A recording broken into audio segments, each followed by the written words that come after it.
नमस्कार दोस्तों, स्वागत है आपका हमारे YouTube चैनल जरदारी क्लासेस में। दोस्तों, उत्तराखंड अधिशासी अधिकारी के लिए हमारा एक कोर्स चल रहा है हिंदी व्याकरण का और इसका आज ये 8वां लेक्चर होने वाला है। इससे पहले दोस्तों मैं बहुत सारे टॉपिक कंप्लीट करा चुका हूँ, 7 लेक्चर हमारे कंप्लीट हो चुके हैं और अब तक के लेक्चर आपको कैसे लगे कमेंट बॉक्स में जरूर बताएं। आज जो हमारा टॉपिक है दोस्तों वो है समास। तो हम यहाँ पे समास के सभी भेदों के बारे में जानेंगे। समास की पहचान आपको कैसे करनी है, किन शब्दों में कौन सा समास है, इसकी पहचान आपको कैसे करनी है, ये मैं आपको इस वीडियो में बताने वाला हूं। समास विग्रह आपको कैसे करना है, ये सारी चीजें हम इस लेक्चर में डिस्कस करने वाले हैं। इसके नोट्स और साथ ही साथ इसके एमसीक्यू प्रैक्टिस सेट अगर आपको चाहिए तो लिंक दोस्तों आपको मिल जाएगा वीडियो के डिस्क्रिप्शन में। उस पीडीएफ में आपको कंप्लीट नोट्स मिल जाएंगे उत्तराखंड अधिशासी अधिकारी के लिए और साथ साथ प्रत्येक टॉपिक के एमसीक्यू उसमें मिल जाएंगे। तो लिंक आपको मिल जाएगा वीडियो के डिस्क्रिप्शन में। शुरू करते हैं दोस्तों आज का लेक्चर। दोस्तों, सबसे पहले समझने का प्रयास करते हैं कि समास क्या है। समास क्या है, समास विग्रह क्या है, सामासिक पद क्या है, ये सारी बेसिक चीजें पहले समझने का यहाँ पे प्रयास करते हैं। देखो, समास दो या दो से अधिक शब्दों से मिलकर एक नया सार्थक शब्द बनता है और इस जो निर्माण की प्रक्रिया कहलाती है उसे हम कहते हैं समास। यहाँ पे एग्जाम्पल से आप समझ सकते हैं कि जैसे ये है राजा का पुत्र, इसमें 3 शब्द हैं, राजा का पुत्र। तो इन 3 शब्दों को हमने क्या किया, एक साथ मिलाकर एक सार्थक शब्द बनाया है और ये कहलाया राजपुत्र। तो ये जो प्रक्रिया है इसे कहते हैं समास और इस प्रक्रिया के तहत यानी 2 या 2 से अधिक शब्दों से मिलकर जो नया सार्थक शब्द बनता है उस शब्द को कहते हैं सामासिक शब्द। तो ये है यहाँ पे सामासिक शब्द। और ये जो प्रक्रिया है जो कि हमने ये 3 शब्द जो हमने एक साथ मिलाई, ये जो प्रक्रिया है ये प्रक्रिया कहलाती है समास। तो अब आप यहाँ पे समास समझ गए, सामासिक पद क्या होता है या सामासिक शब्द क्या होता है ये भी आप समझ गए हैं। अब देखो, समास का जो वैसे अगर हम बात करें शाब्दिक अर्थ वो होता है संक्षेपीकरण। संक्षेपीकरण यानी छोटा करना, विस्तार यानी बड़ा करना और संक्षेप। आपने कई बार प्रश्न में जैसे एग्जाम में प्रश्न बनता है कि इस प्रश्न का उत्तर संक्षेप में दीजिए यानी छोटे शब्दों में दीजिए। तो संक्षेपीकरण जो समास का शाब्दिक अर्थ होता है वो संक्षेपीकरण है। तो यहाँ पे आप उदाहरण से दे सकते हैं, ये 3 शब्द थे और हमने इन 3 शब्दों का संक्षेपीकरण करके इनका एक शब्द यहाँ पे सार्थक शब्द बना दिया है। उसी प्रकार प्रयोग के लिए शाला, यहाँ पे 4 शब्द हैं और इनका संक्षेपीकरण करके यानी छोटा करके इनसे एक सार्थक शब्द बना दिया है प्रयोगशाला। और ये सारे जो शब्द हैं 2 या 2 से अधिक शब्दों के जो मेल से जो सार्थक शब्द बन रहा है वो कहलाया जा रहा है सामासिक शब्द। प्रत्येक दिन 2 शब्दों से मिलाकर एक शब्द बन गया प्रतिदिन। तो ये है यहाँ पे समास की प्रक्रिया और समास जो हम करते हैं वो एक संक्षेपीकरण प्रक्रिया है और इससे जो नया सार्थक शब्द बनता है वो हमारा सामासिक शब्द कहलाता है। तो ये तो समास के बारे में दोस्तों थोड़ा बेसिक कॉन्सेप्ट है जो आपको समझना जरूरी है। और उसके बाद आता है समास विग्रह। तो इसका बिल्कुल विपरीत, समास में हम क्या कर रहे हैं, जो समास की प्रक्रिया है उसमें हम 2 या 2 से अधिक शब्दों को मिलाकर एक सार्थक शब्द बना रहे हैं। जबकि विग्रह में हमें क्या करना है, जो समस्त पद है, जो सामासिक पद है उसके सभी पदों को अलग अलग करके जो अलग अलग शब्द होंगे उन्हें हम कहेंगे, जो ये प्रोसेस होगी उसे हम कहेंगे समास विग्रह। जैसे प्रयोगशाला, तो प्रयोगशाला का समास विग्रह क्या हो जाएगा, प्रयोग के लिए शाला। तो इस एक शब्द को हमने अलग अलग कर दिया और फिर इसमें जो 4 शब्द बन रहे प्रयोग के लिए शाला, ये इसका क्या हो गया, समास विग्रह हो गया। तो ये तो बेसिक कॉन्सेप्ट थे, बेसिक जो चीजें थी जो आपको समझनी है। अब हम बात करेंगे जहां से सबसे ज्यादा सर्वाधिक प्रश्न पूछे जाते हैं कि समास के भेद। और प्रश्न इस प्रकार से बनते हैं, कोई शब्द आपके पास आ गया तो बताइए इसमें से इसमें कौन सा समास है। या कई बार क्या आता है कि कोई भी शब्द आ गया तो उसका आपको समास विग्रह करना होता है। तो समास के भेद हम यहाँ पे पहले जानने का प्रयास करते हैं। समास के 6 भेद होते हैं हिंदी में, हिंदी व्याकरण में। अव्ययी भाव समास, तत्पुरुष समास, कर्मधारय समास, द्विगु समास, द्वंद्व समास और बहुव्रीहि समास। ये 6 भेद होते हैं दोस्तों हिंदी व्याकरण में समास के। अब समास की पहचान कैसे करनी है, तो जो समास होता है उसमें 2 समास रचना में 2 पद होते हैं, पूर्व पद और उत्तर पद। जैसे यहाँ पे प्रतिदिन है तो इसमें ये पूर्व पद ये है और उत्तर पद यानी बाद का पद। प्रयोगशाला में प्रयोग पूर्व पद है, शाला उत्तर पद है। राजपुत्र में राज क्या है, पूर्व पद है, और पुत्र क्या है, उत्तर पद है। तो कई बार यहां से प्रश्न डायरेक्ट बनता है कि पदों की प्रधानता के आधार पर आपको समास की पहचान करनी होती है। तो जिस समास में पूर्व पद क्या होता है, प्रधान होता है, वो अव्ययी भाव समास कहलाता है। अभी हम इसके बारे में डिटेल्स में चर्चा करेंगे, तो वहां पर मैं आपको समझाऊंगा इसके बारे में। तो पूर्व पद प्रधान किसमें होता है, अव्ययी भाव समास में। उत्तर पद प्रधान किसमें होता है, तत्पुरुष समास, कर्मधारय समास, और द्विगु समास में उत्तर पद क्या होता है, प्रधान होता है, यानी मुख्य शब्द होता है वो, या मुख्य पद। और दोनों पद जिसमें प्रधान हो वो कहलाता है द्वंद्व समास, और जिसमें दोनों पद अप्रधान हो वो बहुव्रीहि समास कहलाता है। तो अभी 4 पॉइंट आपको नोट करना है, क्योंकि आगे में जब मैं आपको डिटेल्स में प्रत्येक समास के बारे में बताऊंगा तो वहां पर आपको समझ में आ जाएगा कि पूर्व पद प्रधान क्यों है और उत्तर पद प्रधान क्यों है तत्पुरुष, कर्मधारय और द्विगु में, या द्वंद्व समास में दोनों पद प्रधान क्यों है और बहुव्रीहि समास में दोनों पद अप्रधान क्यों है। तो सबसे पहले दोस्तों समास के भेद में सबसे पहले बात करेंगे। पहला जो भेद है समास का वो है अव्ययी भाव समास। अब देखो यहाँ पे अव्ययी भाव समास में यहाँ पे आप शब्द देखिए अव्यय, पहला जो शब्द आ रहा है वो अव्यय आ रहा है। यानी इसमें क्या होगा, एक तो इसमें पहला पद प्रधान होता है। पहला पद प्रधान कैसे होता है, वैसे इस पर आपको ज्यादा ध्यान नहीं देना है, लेकिन कैसा होता है फिर भी मैं आपको बताऊंगा, क्योंकि इसमें आप कंफ्यूज हो सकते हो। मैं आपको तरीका बताऊंगा कि किस प्रकार से आपको अव्ययी भाव समास की पहचान करनी है। तो इसमें क्या होता है कि जो पूर्व पद या प्रथम पद होता है वो प्रधान होता है, और साथ ही साथ जो प्रथम पद होता है या जो प्रधान पद होता है, जो पूर्व पद होता है वो क्या होता है, अव्यय। मैं यहाँ पे लिख दे रहा हूं, प्रथम पद हमेशा क्या होगा, अव्यय या उपसर्ग। अव्यय क्या होते हैं, अविकारी शब्द होते हैं। विकारी शब्द, अविकारी शब्द मैंने आपको कई बार बता रखे हैं, और इनकी पहचान करनी आपको जरूर आती होगी। तो प्रथम पद क्या होगा, इसमें अव्यय या उपसर्ग होगा। तो जहां पर आप देखोगे वहां पे उपसर्ग लगा हुआ है, जो प्रथम पद है वो अव्यय होगा, तो वहां पर हमेशा क्या होगा, अव्ययी भाव समास होगा। अब देखो यहाँ पे उदाहरण, ये है सामासिक पद, इसे समस्त पद भी कहते हैं, ठीक है। प्रतिदिन, तो प्रति क्या है, एक उपसर्ग है, प्रति क्या है, उपसर्ग है। अनुरूप, तो इसमें देखो पूर्व पद अनु है और उत्तर पद है रूप, तो अनु क्या है, एक उपसर्ग है या अव्यय है, तो यहाँ पे क्या होगा, अव्ययी भाव समास। आजन्म, तो आ क्या है, उपसर्ग है, जन्म उत्तर पद है, तो पूर्व पद हमेशा क्या है, यहाँ पे उपसर्ग है, तो इसलिए यहाँ पे क्या हो जाएगा, अव्ययी भाव समास हो जाएगा। एक दूसरा एग्जाम्पल मैं आपको बता रहा हूं, यथार्थ, यथार्थ, यथाशक्ति, यथाशक्ति, तो इसमें जो यथा शब्द है वो क्या है, इसमें उपसर्ग है। तो अव्ययी भाव समास में क्या होता है, एक तो पहला पद प्रधान होता है, इस प्रकार आप पहचान कर सकते हैं, या इस तरीके को भी आप नोट कर सकते हैं कि प्रथम पद उसमें क्या होगा, हमेशा अव्यय या उपसर्ग होगा। अब इसमें पहला पद प्रधान किस प्रकार से है, देखो यहाँ पे ये शब्द है प्रतिदिन, तो जो उत्तर पद है दिन, ये है पूर्व पद, इसमें प्रति आ गया, उत्तर पद आ गया दिन। तो अगर आपको कोई कहेगा दिन, तो दिन से आप कुछ नहीं समझोगे, वो दिन किस समय की बात कर रहा है पता नहीं चल रहा है। लेकिन प्रतिदिन, तो प्रति से दिन का अर्थ यहाँ पे स्पष्ट हो रहा है कि वो प्रत्येक दिन की बात कर रहा है। रूप, लेकिन कैसा रूप, अनुरूप, यानी जो रूप के योग्य है। जन्म, जन्म, ठीक है, किस प्रकार का जन्म है, अगर इसके पहले यहाँ पे उपसर्ग लग गया आ, तो आ जन्म, यानी जन्म से लेकर। अगर किसी ने कह दिया जन्म, लेकिन जन्म में जो प्रभाव पड़ रहा है शब्द का, किसका प्रभाव पड़ रहा है, आ जो यहाँ पे ये है उपसर्ग, इसका प्रभाव पड़ रहा है। तो यहाँ पे प्रधानता यानी मुख्य भूमिका कौन निभा रहे हैं, ये शब्द निभा रहे हैं, तो इसलिए पूर्व पद हमेशा अव्ययी भाव समास में क्या होता है, प्रधान होता है।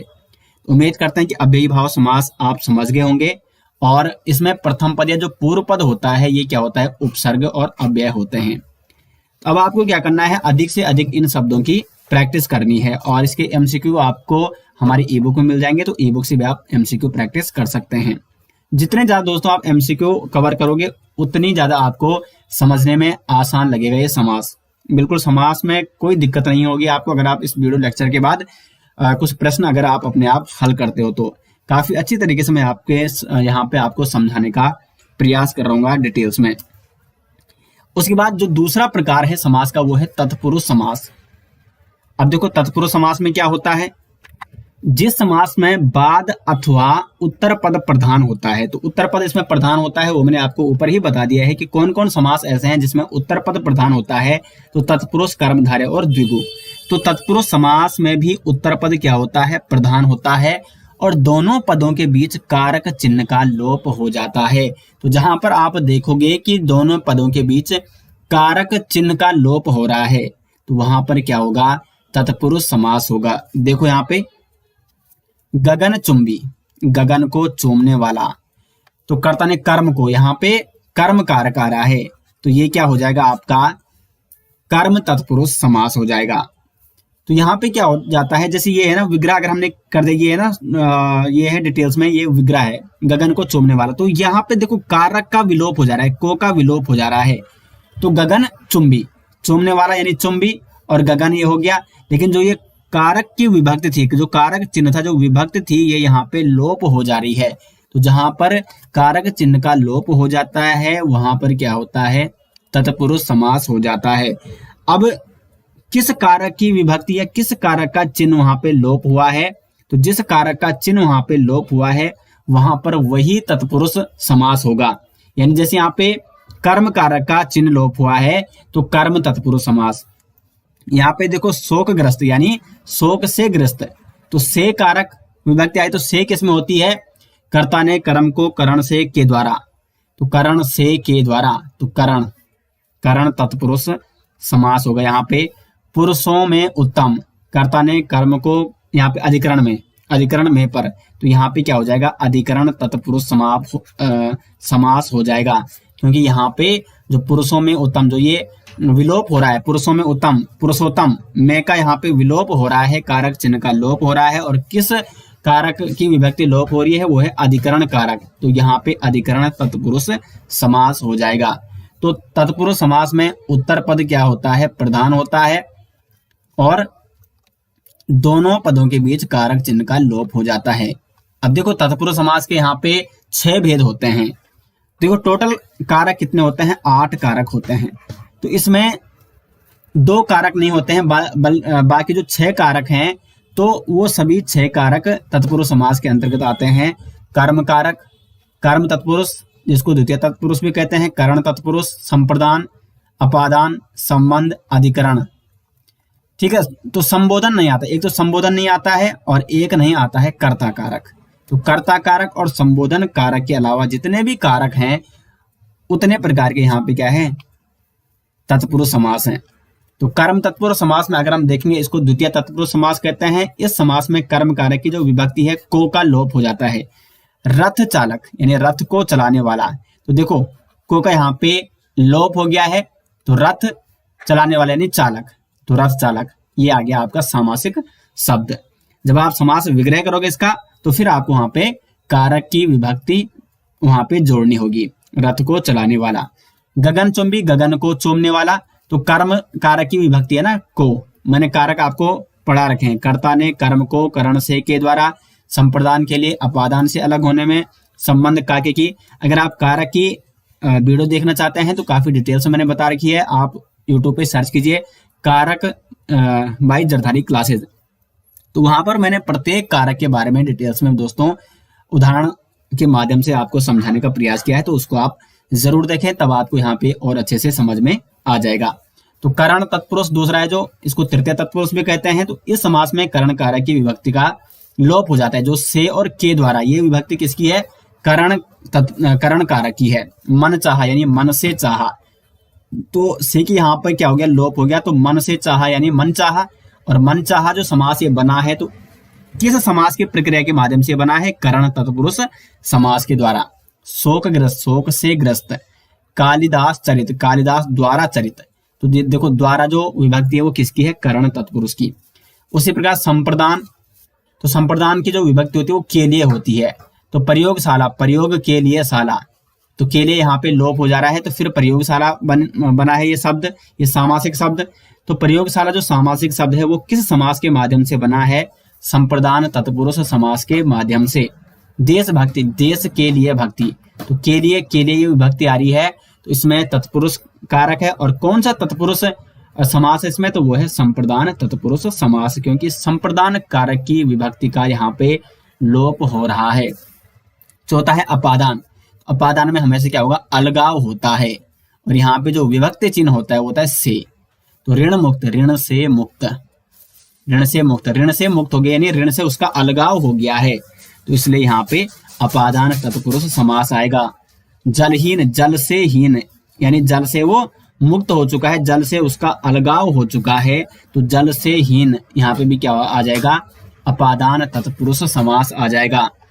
नेक्स्ट यहाँ पे पांचवा संबंध तत्पुरुष समास। इस समास में संबंध कारक की विभक्ति जो काके की होती है उसका लोप हो जाता है। जैसे राजा का पुत्र, तो का यहाँ पे विभक्ति किसकी है, संबंध तत्पुरुष समास की है। गृह स्वामी, गृह का स्वामी, और देश रक्षा, देश की रक्षा, तो ये सभी जो कारक चिन्ह हैं, कारक की जो विभक्ति है उनका यहाँ पे लोप हो रहा है, तो इसलिए यहाँ पे क्या है, तत्पुरुष समास है। लेकिन कौन सा तत्पुरुष समास है, वो है संबंध तत्पुरुष समास। और अंतिम जो तत्पुरुष समास है वो है अधिकरण तत्पुरुष समास। इसको सप्तमी तत्पुरुष समास कहते हैं, और इसमें में पर जो विभक्ति है अधिकरण कारक की, उसका लोप हो जाता है। पुरुषोत्तम, पुरुषों में उत्तम, और आनंद मग्न, आनंद में मग्न, तो में जो ये विभक्ति है इसका लोप हो जा रहा है। पुरुषों में उत्तम, पुरुषोत्तम, तो ये जो सामासिक पद बना है ये किस समास के माध्यम से बना है, अधिकरण तत्पुरुष समास के माध्यम से। एक संस्कृत में आता है दोस्तों, ये हिंदी में नहीं आता वैसे, नया तत्पुरुष समास। तो इसमें पूर्व पद क्या होता है, नकारात्मक होता है। आप नॉलेज के लिए इसको नोट कर सकते हैं, पूर्व पद इसमें नकारात्मक है। जैसे अचल, तो अचल यानी इसका अगर हम समास विग्रह करेंगे तो नचल। नापसंद यानी जो पसंद नहीं है। अनेक यानी एक नहीं अनेक हैं। तो कुल मिला के पूर्व पद क्या हो रहा है, नकारात्मक आ रहा है, निगेटिव आ रहा है, तो इसलिए इसको नया तत्पुरुष समास कहते हैं। और इसमें इस प्रकार के शब्द लगे रहते हैं, आ, अन, ना, ना, जिससे नकारात्मक का भाव उत्पन्न होता है। तो ये वैसे हिंदी व्याकरण में नहीं आता, ये संस्कृत व्याकरण में आता है। तो यहाँ पर आपको इसको वैसे जानने की जरूरत नहीं है, लेकिन फिर मैं आपको नॉलेज के लिए यहाँ पे इसको बता रहा हूँ। तो यहाँ पर मैंने तत्पुरुष समास और अव्ययी भाव समास आपको बता दिए हैं, और उम्मीद करते हैं कि ये आपको काफी अच्छे से समझ में आ गए होंगे। समास का तीसरा भेद है यहाँ पे कर्मधारय समास। अब देखो, कर्मधारय समास और बहुव्रीहि समास कई बार क्या होता है कि आपको देखने में एक जैसे लगते हैं, लेकिन ये एक जैसे नहीं है, बिल्कुल दोनों में काफी अंतर होता है। तो इसलिए इस अंतर को अगर आप समझ गए तो फिर आप कभी भी कर्मधारय समास और बहुव्रीहि समास में आप कंफ्यूज नहीं होगे, आपको कोई भी समस्या नहीं होगी। कर्मधारय समास में भी उत्तर पद प्रधान होता है, क्योंकि ये मैं आपको बार बार इसलिए बता रहा हूँ कि कई बार प्रश्न आता है कि निम्न में से बताइए कि किस समास में पूर्व पद प्रधान होता है, तो वो आ जाएगा अव्ययी भाव समास। निम्न में से बताइए किस समास में उत्तर पद प्रधान होता है, तो आपका तत्पुरुष समास, कर्मधारय और द्विगु समास में क्या होता है, उत्तर पद प्रधान होता है। और उसके बाद द्वंद्व समास में दोनों पद प्रधान होते हैं, और बहुव्रीहि समास में कोई भी पद प्रधान नहीं होता है। तो इस प्रकार के ये 6-7 जो मैंने यहाँ पे आपको बता दिया पॉइंट, 4 पॉइंट, तो 4 पॉइंटों से 4 प्रश्न पूछे जा सकते हैं। तो इसलिए आपको पद की प्रधानता के आधार पर समझना होगा। ये आप याद भी कर सकते हैं। इसको अगर आप समझते भी नहीं है, समझने का मैं दूसरा आपको तरीका बता रहा हूँ कि किस प्रकार आपको समास के बारे में समझना है। कर्मधारय समास की बात करें तो इसमें उपमान व उपमेय देखने को मिलेगा, और अगर आप इसको याद नहीं कर सकते हैं तो सीधी सी बात यहाँ पे विशेषण और विशेष्य। विशेष यानी जिसकी विशेषता बताई जाती है, और विशेषता किसकी बताई जाती है, वो कोई व्यक्ति हो सकता है, वो कोई प्राणी हो सकता है, यानी वो होगा संज्ञा, संज्ञा और सर्वनाम। तो इसमें क्या होगा, अब कर्मधारय समास में हमेशा जो पूर्व पद होगा वो विशेषण होगा, और जो अंतिम पद या उत्तर पद होगा वो हमेशा क्या होगा, संज्ञा शब्द होगा। अब देखो यहाँ पे उदाहरण, अब यहाँ पे और उपमान उपमेय भी आपको ध्यान देना है यहाँ पे, यानी एक शब्द की हम विशेषता बताएंगे और दूसरे से कुल मिला के यहाँ पे क्या होगा, तुलना होगी। तुलना, विशेषता बताई जा रही होगी या कहीं ना कहीं उसकी तुलना की जा रही होगी। जो पूर्व पद या जो उत्तर पद है उनके आपस में कहीं ना कहीं तुलना की जा रही होगी, उनका उपमान और उपमेय का संबंध हो सकता है। अब देखो यहाँ पे उदाहरण से देखेंगे हम यहाँ पे चरण कमल। देखो चरण कमल, अब यहाँ पे आप देख रहे हो यहाँ पे विशेषण और संज्ञा, ये दोनों संज्ञा की तरह आ गए, चरण भी संज्ञा हो गई और कमल भी संज्ञा हो गई, लेकिन यहाँ पर उपमान और उपमेय है। चरण के समान कमल, ठीक है, यहाँ पे क्या है, चरण के समान कमल, जो कमल है वो किसके समान है, चरण के समान है। तो इसलिए यहाँ पे उपमान और उपमेय ये शब्द आ गए, ये उपमान हो गया और ये उपमेय हो गया। तो यहाँ पे क्या हो जाएगा, कर्मधारय समास हो जाएगा। चंद्रमुख, चंद्र के समान है मुख। अब देखो यहाँ पे बहुव्रीहि में क्या होता है कि बहुव्रीहि समास में अगर इस प्रकार के शब्द आते हैं तो चरण कमल, तो इसका कुछ अर्थ दूसरा ही निकलता है, लेकिन इसका अर्थ तो यही है चरण के समान कमल। लेकिन यहाँ पे क्या हो रही है, तुलना हो रही है, एक दूसरे से क्या हो रही है, तुलना हो रही है, विशेषता बतलाई जा रही है। जो कमल की विशेषता किस प्रकार की है, चरण के समान है। तो यहाँ पर विशेषण विशेष होगा, यहाँ पे चरण अभी क्या है, विशेषण है, और विशेष क्या है, कमल। विशेष यानी जिसकी विशेषता बतलाई जा रही है, कमल की विशेषता बतलाई जा रही है किसकी तरह, चरण के समान। तो यहाँ पे ये विशेषण है और ये विशेष है। चंद्रमुख, चांद यहाँ पे क्या है, विशेषण है, और मुख यानी ये संज्ञा या ये क्या है अभी, संज्ञा या विशेष, या विशेष यानी जिसकी विशेषता बतलाई जाती है। तो विशेषता किसकी बतलाई जा रही है, मुख की विशेषता, लेकिन तुलना किससे की जा रही है, चांद से तुलना की जा रही है। तो चांद यहाँ पे विशेषण का कार्य कर रहा है। तो हमेशा कर्मधारय समास की पहचान आपको कैसी करनी है, वहां पे पहला जो पूर्व पद होगा वो विशेषण होगा, अंतिम पद या जो उत्तर पद होगा वो संज्ञा होगा, लेकिन दूसरा अर्थ कोई अन्य अर्थ निकल के नहीं आएगा। जहां पर अन्य अर्थ निकल के आएगा वो क्या होगा, बहुव्रीहि।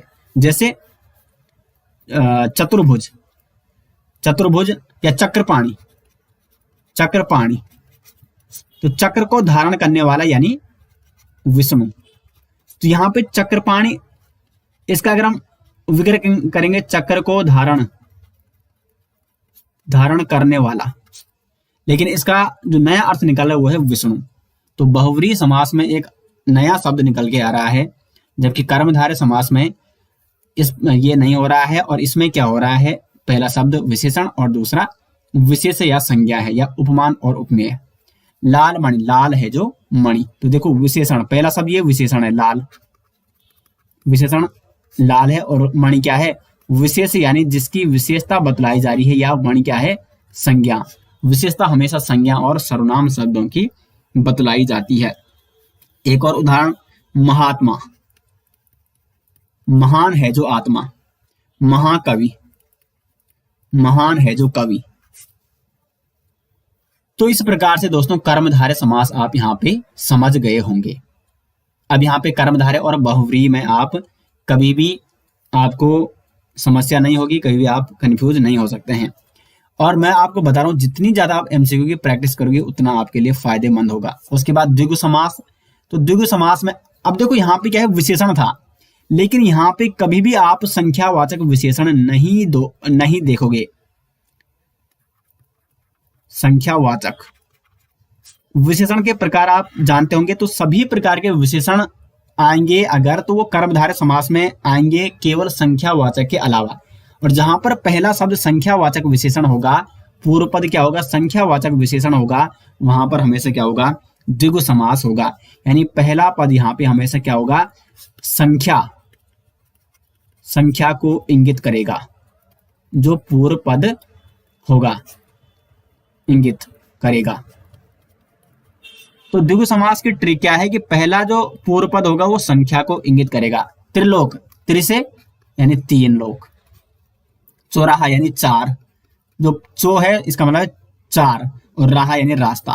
तिरंगा, तो रंगा से रंग, और ती से 3। नवरात्र, नव यानी पूर्व पद है तो इसका मतलब होता है 9, और रात्रि यानी 9 रातों का समूह।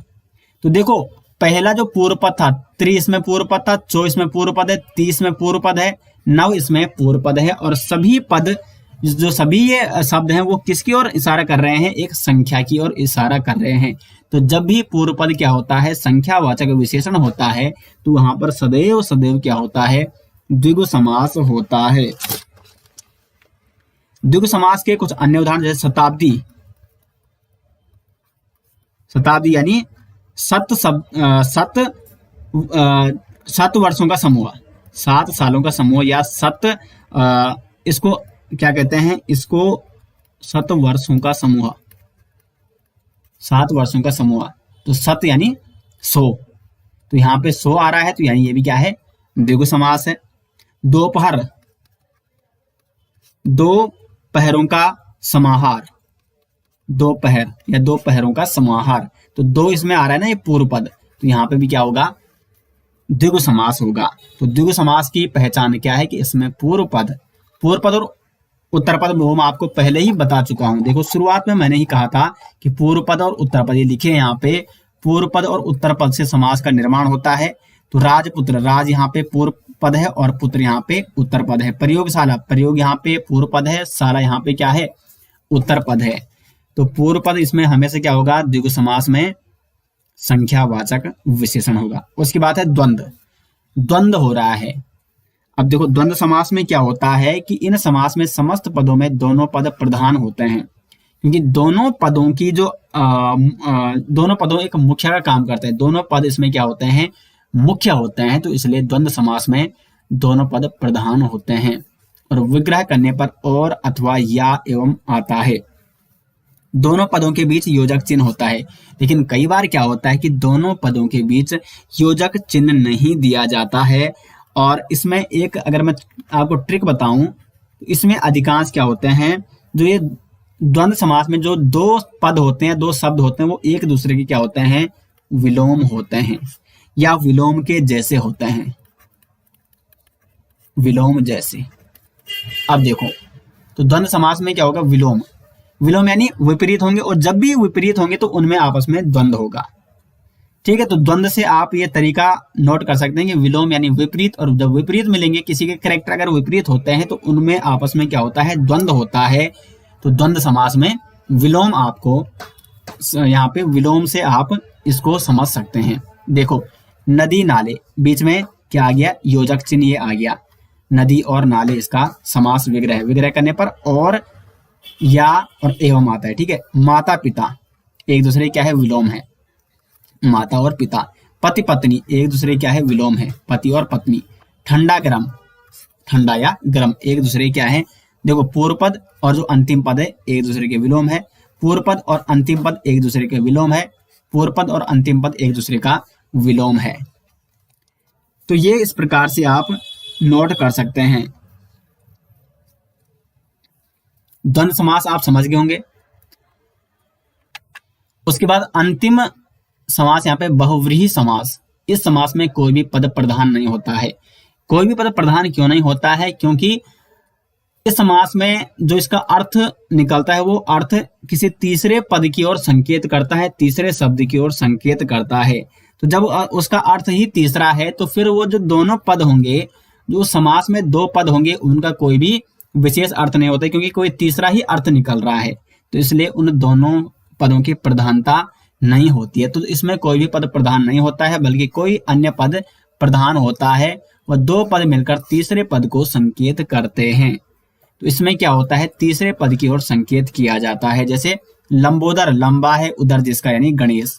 लंबोदर का अर्थ गणेश। लंबोदर का प्रयोग किसके लिए होता है, गणेश भगवान के लिए होता है। महावीर यानी हनुमान। तो महावीर महान वीर है जो, यानी हनुमान के लिए प्रयुक्त हुआ है महावीर। तो जो महावीर है, महा और वीर पूर्व पद और अंतिम पद, लेकिन ये पद मिलाकर एक तीसरे पद यानी हनुमान के लिए संकेत कर रहे हैं। गिरिधर, गिरि को धारण करने वाला यानी श्री कृष्ण। तो गिरिधर किसकी ओर संकेत कर रहा है, एक तीसरे पद जिसका इस सामासिक पद से कोई लेना देना नहीं है, तो तीसरे पद की ओर इशारा कर रहा है। इसे कहते हैं बहुव्रीहि समास। इसलिए इसमें ये दोनों पदों का कोई मतलब ही नहीं रह जाता, मतलब प्रधानता नहीं रह जाती है। प्रधानता किसकी, एक तीसरे शब्द की है। मृगेंद्र, मृगों का इंद्र है जो, यानी मृगों का राजा। तो वो कौन है, शेर, सिंह। दशानन, 10 हैं आनंद जिसके। तो देखो बहुव्रीहि समास और कर्मधारय समास में यही अंतर है। कर्मधारय समास में वो तीसरे पद की ओर संकेत नहीं करता है, बल्कि बहुव्रीहि समास में वो तीसरे पद की ओर संकेत करता है। तो ये समास हो गए 6 के 6 समास मैंने आपको डिटेल्स में बता दिए हैं। कुछ महत्वपूर्ण उदाहरण, जैसे देखो यहाँ पे, अब ये सामासिक पद है, ये इसका विग्रह है, और इसमें कौन सा समास है वो यहाँ पे बताया गया है। अब देखो अनुरूप, अनुरूप में अनु, देखो अनु क्या है, उपसर्ग है। और मैंने आपको बताया था कि जब पहला शब्द यानी पूर्व पद क्या होता है, उपसर्ग होता है, वहां पर क्या होगा, अव्ययी भाव समास होगा। तो ये हो गया। कर्महीन, कर्म से हीन है जो, और कर्म से हीन यानी से यहाँ पे विभक्ति आ चुकी है, और जिसमें भी विभक्ति होगी कारक की विभक्ति, वहां पे क्या होगा, तत्पुरुष समास होगा। लेकिन से किस कारक की विभक्ति है, वो है अपादान, अपादान से अलग होने में। तो अपादान यहाँ पे क्या है, अपादान तत्पुरुष समास यहाँ पे हो जाएगा। कृषि प्रधान, कृषि में प्रधान, तो जो में विभक्ति किसकी है, अधिकरण, अधिकरण में पर, इसकी जो विभक्ति होती है वो में पर होती है। तो यहां पर क्या हो जाएगा, सप्तमी अधिकरण तत्पुरुष। यथाशक्ति, अब देखो यथा क्या है, यथा जो है ये है उपसर्ग, तो यहां पर भी क्या होगा, अव्ययी भाव समास हो जाएगा। ठीक है। अब देखो वैसे यथा के अनुसार आ रहा है यहाँ पे, कर्ता ने कर्म को करण से के द्वारा, लेकिन यहाँ पे यथा क्या है, यथा उपसर्ग है यहाँ पे। तो पहले आपको ये ध्यान देना है कि इसमें क्या है, पूर्व पद, तो पूर्व पद यथा यहाँ पे क्या है, उपसर्ग है, और ये प्रधान पद भी है, तो इसलिए यहाँ पे अव्ययी भाव समास हो जाएगा। राधा कृष्ण, द्वंद्व हो रहा है, योजक चिन्ह आ रहा है, राधा और कृष्ण, द्वंद्व समास। मृग नयन, मृग के समान नयन है, मृग के समान नयन, लेकिन क्या किसी के मृग के समान नयन होते हैं, या इसका कोई अलग अर्थ आ रहा है, नहीं आ रहा है, तो इसलिए यहाँ पे कर्मधारय समास होगा। वीणा पाणी, वीणा को धारण करने वाला, या वीणा है पाणी में जिसके, यानी वीणा है जिसके हाथ में, यानी सरस्वती, तो वीणा पाणी से एक अलग अर्थ स्पष्ट आ रहा है, सरस्वती, तो इसलिए यहाँ पे क्या हो जाएगा, बहुव्रीहि समास हो जाएगा। देश विदेश, देश विदेश में भी द्वंद्व समास है, और चौपाया यानी चौ से चार, तो जहां पे पूर्व पद संख्या वाचक विशेषण होगा, वहां पर क्या होगा, द्विगु समास होगा। उसके बाद दोस्तों ये आप स्क्रीनशॉट ले सकते हैं, और इनका आप बता सकते हैं कि इनमें से कौन सा समास है। ये 8 यहाँ पे मैं आपको बता रहा हूं, तो इन 8 के 8 शब्दों में कौन सा समास है, इनका आपको समास विग्रह भी करना है, तो ये आप कमेंट बॉक्स में जरूर बताएं। और उम्मीद करते हैं दोस्तों कि जो समास वाला ये चैप्टर था, ये आपको अच्छे से समझ में आ गया होगा। काफी डिटेल्स में मैंने आपको प्रत्येक जो ये 6 प्रकार थे समास के, उनके बारे में बताया है, और उम्मीद करते हैं आपको यहाँ पे समझ में आ गया होगा। अगर आपको कोई भी दिक्कत होती है तो कमेंट बॉक्स में जरूर बताएं। मिलते हैं नेक्स्ट वीडियो से, तब तक के लिए धन्यवाद।